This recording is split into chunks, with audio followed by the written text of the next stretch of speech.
Welcome back, ladies and gentlemen. It is the King and I Like podcast, hosted by myself, Soul Toucher, the poet, and my brother. Son Soul X.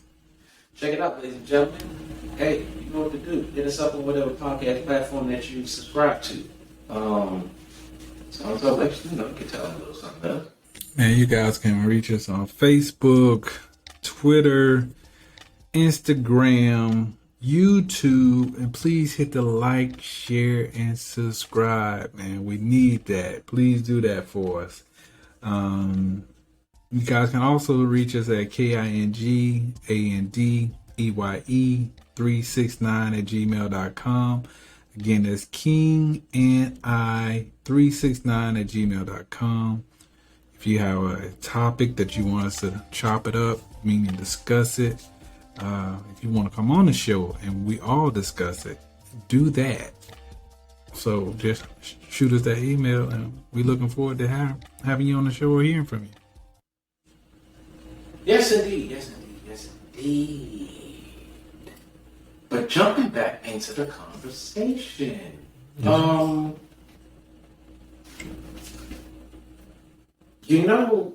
when it comes to having children out of wedlock, and some of the things that we said thus far, one thing that we need to take into consideration is that some people do it on purpose. True. And when I say some people do it on purpose, you have men who purposely go out there and trap women, and then you have women out there who purposely trap men. Their desired result, or the result that they're trying to achieve, is to make sure that person stays with them. That works out for some people, and it works out well if it's in one of those situations to where it's not done out of spite.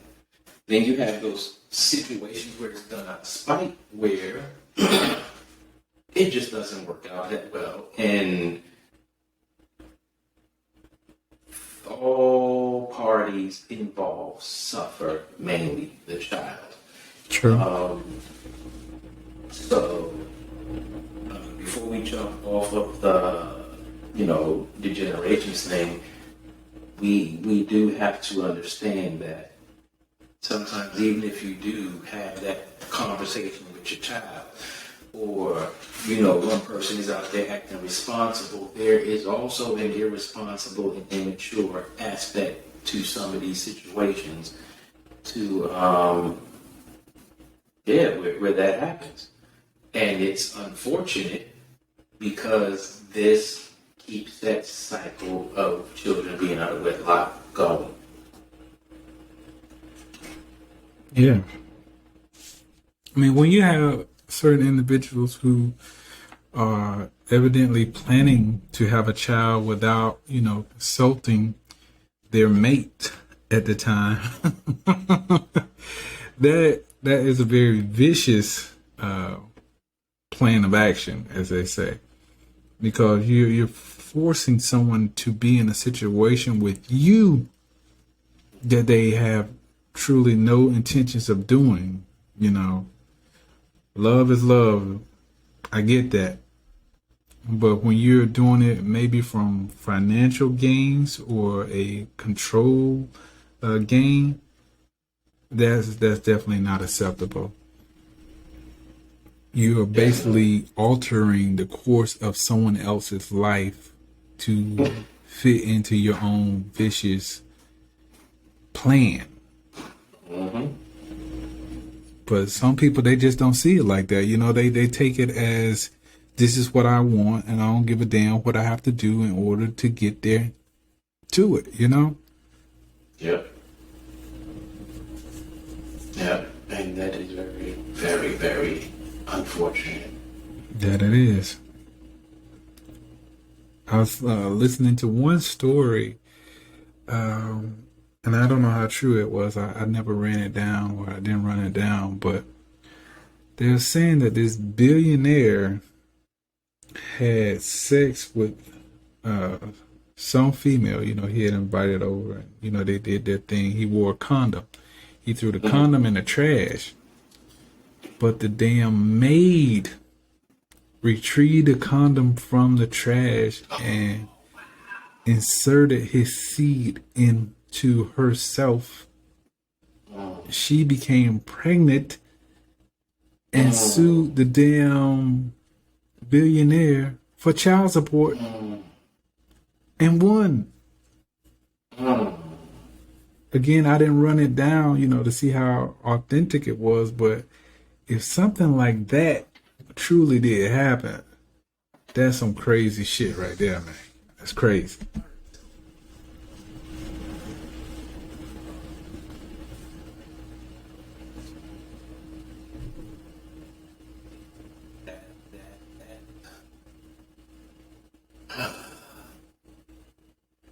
It's unfortunate. It is. Because you're stealing someone's choice from them. There's so many things wrong with that not even on topic with this topic that I'm not even going to take us down that rabbit hole. But all right, gotcha. And at the end of the day, that child suffers all because this person wanted financial gain. That's horrible. Yeah. That's horrible. Yeah. Yeah. So how big of an impact does being born out of wedlock impact a child's life? That's a good question. I'll say from my own personal experiences, from the people that I've been in contact with, they all have, I don't know if I can say regrets, but I'll say they had hopes of things turning out differently. Case in point, a lot of my cousins, you know, grew up in households where their fathers weren't there. In some cases, they don't even know their father. As crazy as that may sound. But I think it impacts a child's life because they wanted that interaction with their fathers, just from the whole aspect of knowing them and what do I get from you? You know, what part of me come from you? Meaning, you know, your attitude, your swagger, or your mannerisms, or my nose, my hair, my eyes, you know, my frame. What do I get from you? And because, you know, for one reason or another, you know, they never had that opportunity, I think it leaves something of a void with them. Meaning they just wish they had that relationship. Even if, you know, they weren't father and son or father and daughter relationship, at least they knew what they got from that person. Well, being a child when out of wedlock, I can agree with some of what you said. But for the most part, you know, every situation is different. So True. You'll never, no one person can understand that or explain that, whether you went through it or observed it. Right. Because one of the biggest things that a lot of children born out of wedlock desired so much, or wish they had so much, was what their peers had. Two parents that are married. A lot of us children who are born out of wedlock, we wanted that. So the impact of that is, feeling like we did something wrong, feeling like we're not good, all of those negative thoughts and feelings. Then you have to look at the aspect of what that family dynamic is. Because you can be born out of wedlock and still have both your parents in your life. Yep. But you still don't have that my parents are married thing going on. And then you have a whole bunch of questions. Well, why this and why is daddy here or why is mommy over there? Why are y'all not together? This, that, and other. Because sometimes growing up, kids get picked on because of that. So it's a whole psychological and emotional trauma that kids go through. You have situations to where you have those spiteful situations to where the female tried to trap the dude or the dude tried to trap the female and the child gets caught in the crossfire of that bitter relationship. So you have children dealing with that aspect of it. Then you have another aspect of, like mine, I didn't know who the hell my father was until I was 25. So you have a lot of children out of wedlock who go through that part. Now, all situations are traumatic and they all affect or impact a child's life in different ways. No, you'll find maybe some people who can relate to, another person's struggle who's going through the same thing. Right. But for me, I was, like I've always said on here, I was always lied to about who my father was.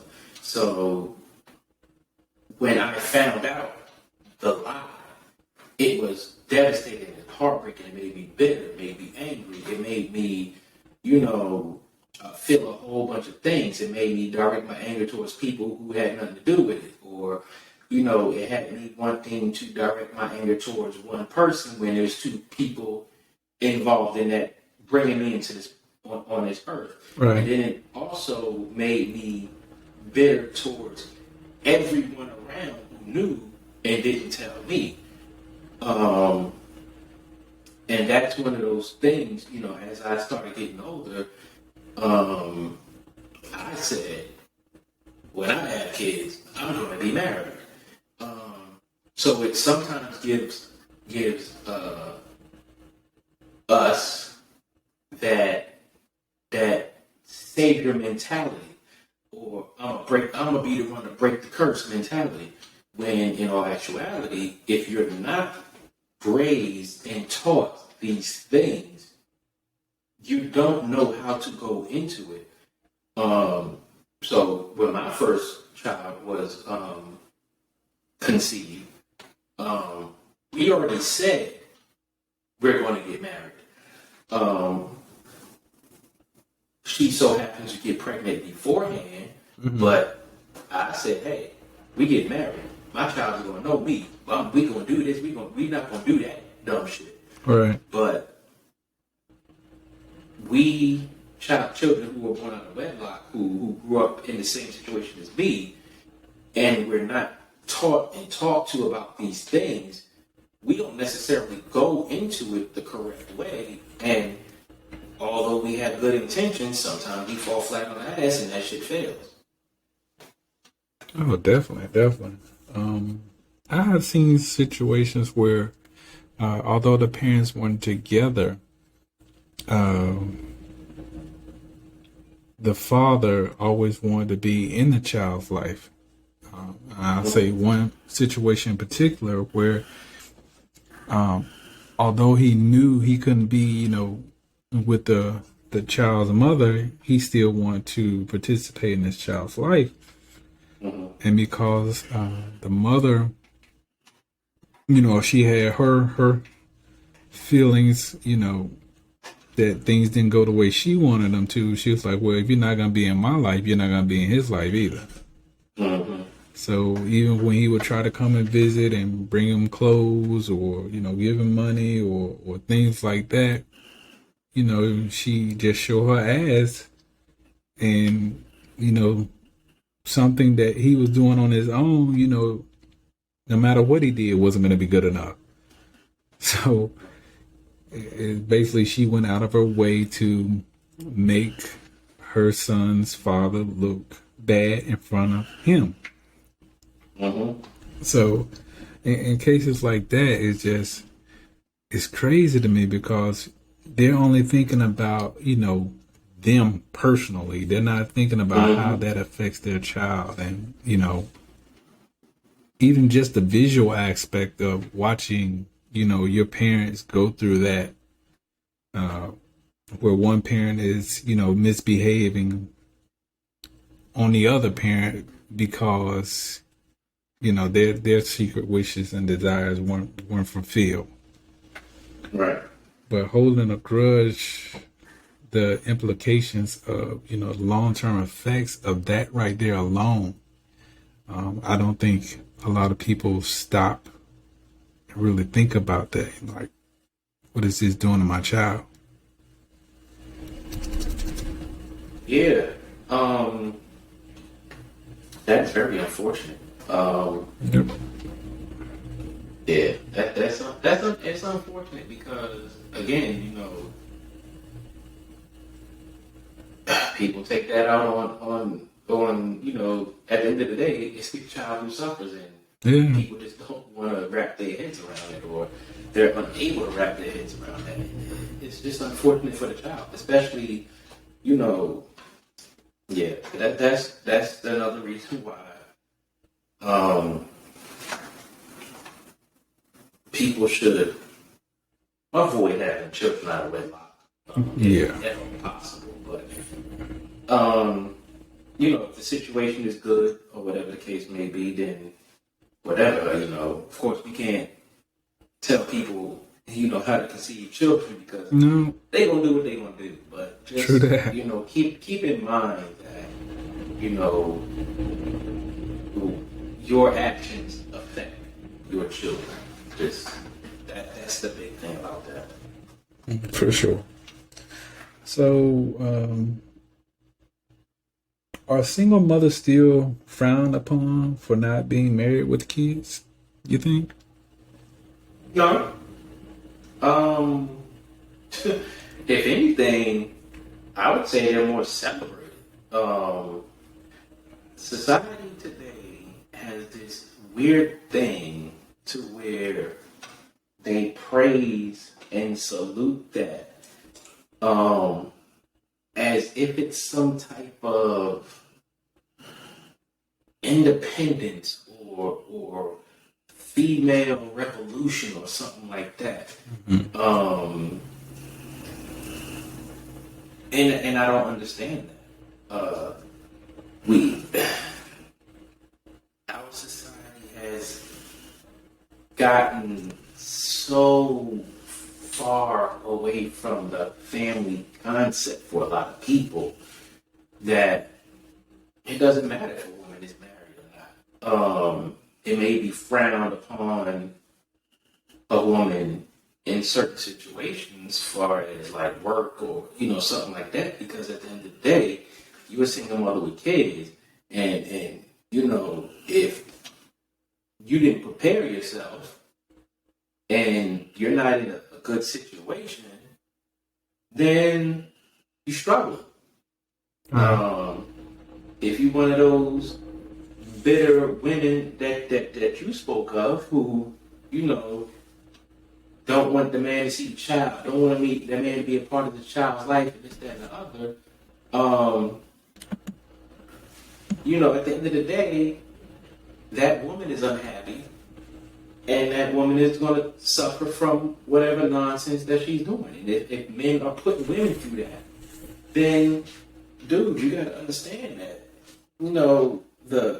the nonsense that you put that woman through, it doesn't only affect her, it affects your child. So, but at the end of the day, no, I don't think it's frowned upon. It's so celebrated now. Especially when you see these women adopting kids from, wherever they adopt them from. It's like a badge of honor. Yeah. Yeah, I have to agree with you on that. I don't believe it's frowned upon. Again, I think it's celebrated to a certain extent. It's almost like a rite of passage. Pretty much. I don't get why people look at that, but for any young female who's in that predicament or that situation, you can't be mad at them for it. You can be disappointed. I'll say that. And you're not disappointed because they now have this child. You're disappointed because of the possibilities of where they may have been able to take their future had they not have this this other human being that they now have to take care of. Some people, still frown upon it. Society, I don't think does, but certain individuals still do. I just think that it's one of those things where, again, like I was saying before, where these people, certain people, meaning your grandmother or your mother or your father, when you come up with this unexpected development in your life, they're like, this wasn't part of the plan, or this wasn't part of the vision that I, as your mother or grandmother or grandfather, whatever the case may be, that I had for you. This wasn't a plan that you had for yourself. So I think that is the determining factor of why certain people, again, they're not devastated, but they're just so disappointed because they knew or had an idea of what this young lady was capable of. Yeah. I don't know. I'm going to step out on a landmine. All right. And say, I would be disappointed. I say that because if it's my daughter, right, and I'm sure if it was my daughter, we would have this and these conversations about having children out of wedlock. What you should do for you, what would be best for you to do with your life, what would be more beneficial for you to do with your life.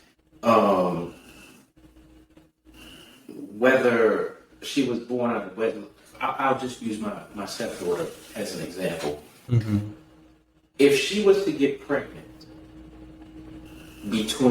she's 16 now, if she's to get pregnant between now and I'll say 21, and hasn't reached her full potential on her own, and is not married, I would be very disappointed because I've had conversations with her about, hey, what you gonna do with your future and this, that, and the other, and it's like you totally just ignored these conversations that I've had with you. Go out and do something like this. And now you set yourself back 5-10 years because raising a child takes years away from what you would like to accomplish, especially if you're hard-headed. Because as much as I love you, I'm not raising your child. I'm just not doing it. You had to do that on your own. I'll help you here and there, but I'm not raising your child. So I don't want to. And like I told my oldest son, it's a lot of things that you can't do right now because you have this mouth that you need to feed in. You need to make sure that this child is okay before you say, oh, now I want to go to college. It's like, dude, you got 3 kids out here. And they're, at the time I had this conversation with him, they were all under the age of 10. Oh, wow. What do you mean you want to do this? What do you mean you want to do that? The money that you would like to use going to college, you have to put more towards these children. So, yes, I would be disappointed. But to get back on topic, nah. In a twisted kind of way, it is looked at rite of passage, a badge of honor, as in you have scored the touchdown. And it's like, no, you did not score the touchdown because you had children out of wedlock and your head is not there, let alone your arm. Oh, definitely not. I mean, I'll tell you about a specific relationship I had with a female who was a business owner. And because her business centered around teaching young kids a specific skill, she refused to have kids out of wedlock, even though the opportunities, presented themselves. Me and her had talked about it several times about having kids. And again, it was one of those situations where we're in love, but marriage was just not something we both were interested in at the time. Right. But the biggest thing that deterred us both was from her business aspect of knowing, if she has this child, it's pretty much going to destroy her business because people in that community, they just weren't going to go for that. How are you trying to teach my child and you're having babies out of wedlock? Yeah. So, there are just certain people in today's society who still hold that in high regards. Mm-hmm. And, that's just something I feel that they were taught. That's something that goes along, with their religious backgrounds. And again, nothing against them for thinking that way or feeling that way, Again, that's their right. But it just so many things that come along with having a child, on your own. Again, the responsibility of raising a human being when your true intention may have been to go to college or go in the military or do something along that line, but now that you have this other responsibility, you pretty much just took the wheels off of your Ferrari. You know what I'm saying? Everything's beautiful, but you just took the wheels off of it, so you're not going too far. But there are situations where I've seen certain family members that take on the responsibility of their grandkids while their kids do go to college. So, not saying that it's not possible. It just, again, like you're saying, slows you down tremendously. Yeah. And to piggyback off of what you were just saying about the young lady and her career and, this, that, and other. Mm-hmm. When we talk about it being frowned upon, that has taken a different aspect these days. That has gone into the realm of it's not so much frowned upon widely as, oh, you had children and you're not married, but our society has become more unforgiving.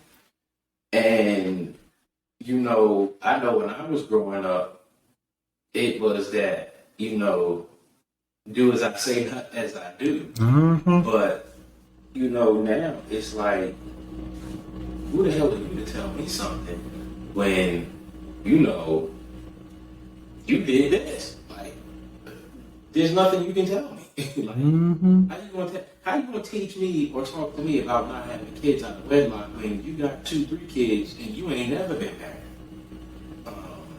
So when you talk about being frowned upon, definitely have to look at it from that aspect because that's a real thing. So true. Again, this has been another segment of the King and I Life podcast. Please join us as we go into part 3 of this.